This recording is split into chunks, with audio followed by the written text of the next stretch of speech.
In this video, you will learn how to use the receiver with pulse mode to working better use of laser level in a brighter environment or a larger working distance.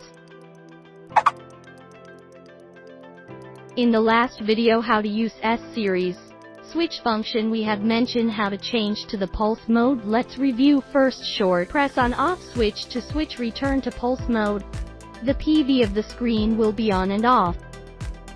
When switched to pulse mode or return to normal mode, the laser beams will blink fast as a reminder. Before we start, you should know that it is necessary to turn on the pulse mode when using with the receiver. Screw the bracket bolts into the receiver screw hole.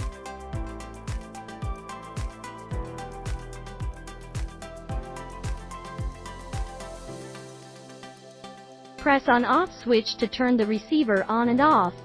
Press light switch to turn on off LCD illumination. When looking for the laser beam, by using a measuring rod, slightly loosen the adjusting knob to move the receiver up or down more easily. When laser beam has been found securely, tighten the clamp to ensure the receiver remains stable on the rod.